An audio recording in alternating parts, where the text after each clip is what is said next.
We'll need cooking spray, yeast, vanilla, eggs, all-purpose flour, cinnamon, brown sugar, powdered sugar, milk, eggs, and cream cheese.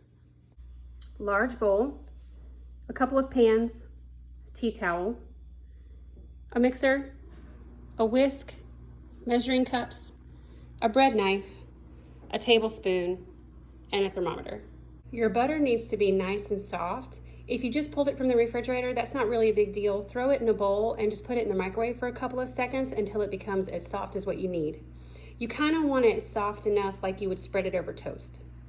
I put my flour, butter, and egg into the mixing bowl, and I'm gonna let that mix while we get started on the milk, yeast, and sugar. So my first big secret with making the best, fluffiest, soft cinnamon rolls is to be very careful with the temperature of your milk. We want this milk to be 110 degrees. Anything over about 114, you're gonna kill the yeast. Anything under 110, the yeast is not gonna wake up. This is part of making bread or cinnamon rolls that YouTube videos rarely talk about. They always say they want your liquid to be lukewarm. Actually, 110 degrees for me is kind of hot. So we're gonna get that going, and then we're gonna mix in our yeast and watch it wake up. I microwaved this for 58 seconds, believe it or not, and the temperature is perfect. So now we're gonna add in 1 tablespoon of our yeast, and we'll come back when it's all awake and bubbly. I just whisked in 1 tablespoon of yeast, and it's probably gonna take between 4 to 6 minutes for this to wake up. The way that you'll know is that there will be a large layer of film and bubbles over this, and then I'll show you what it'll look like from the side. So you'll have like a good 1/2 inch of foam on the top. I'll show you what it should look like when your yeast is nice and woken up. This is about 4 minutes in. Do you see that top layer of bubbly, foamy goodness? That tells you that the yeast is awake, it's munching on the sugar, it's, well, doing what you do after, I guess, the yeast has munched on sugar, and that's where the gas bubbles are coming from, which tells us this is the perfect time to pour this into our flour mixture that's in our bowl. The yeast mixture has been poured in. I'm gonna let this mix for a while until it becomes a dough ball.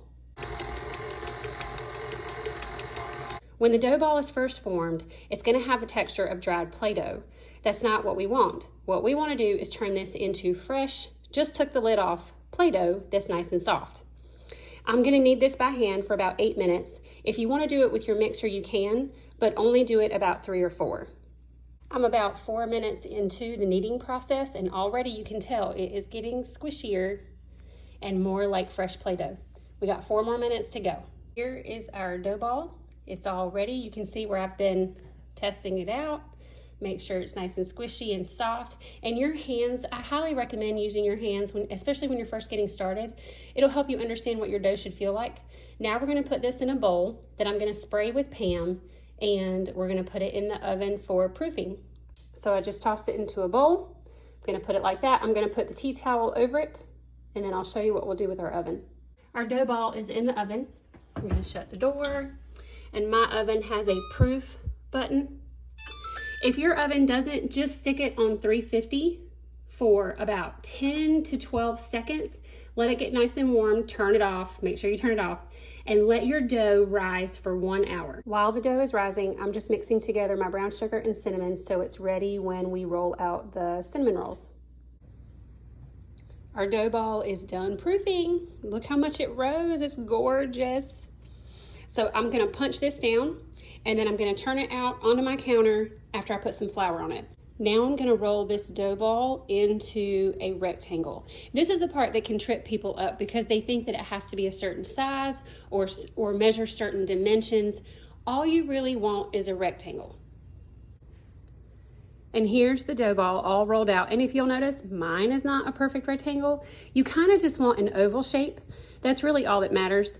And in my family, we like the dough rolled out thinner than probably what you would find in other videos. It's just a preference thing. You can do whatever you want. I spread the butter onto our dough that's been rolled out. And go generous on this. Don't skimp on the butter, and don't try to do a healthy option. That's That's demonic. Don't do that.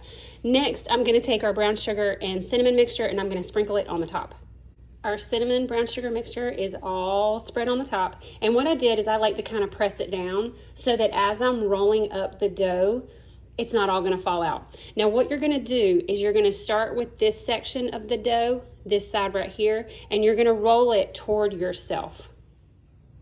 Your roll will look like this. It's so pretty. It's nice and smooth and gorgeous. We're going to cut those into rolls and then we're going to lay them into these 2 pans. I'm pretty sure that this is going to make enough for at least 1.5. Now before you put the rolls in here, you want to spray them with Pam so that they don't stick.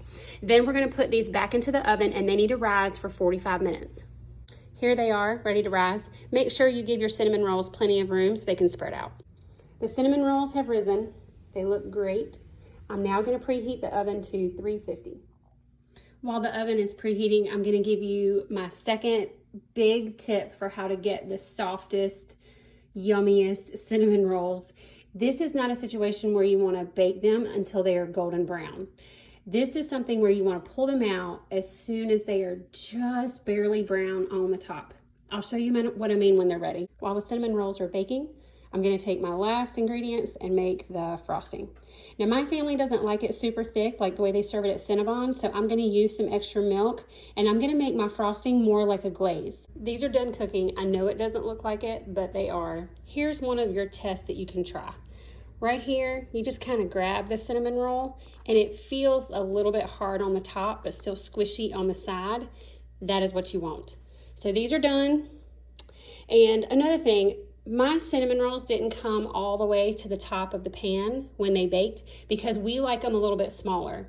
If you're one of those people that you love the really big Cinnabon, huge cinnamon rolls, all you have to do is cut them a lot thicker than what I did. They are all finished. This is the way that my family prefers them. We prefer them smaller. I don't know, there's something about the big fat cinnamon rolls, we kind of just get sick. This is more of a typical serving size for us. We also like it more like a glaze like this, rather than that thick icing. So there you go. And I gotta tell you, once you eat a homemade cinnamon roll, you will never, ever enjoy the ones from a can again.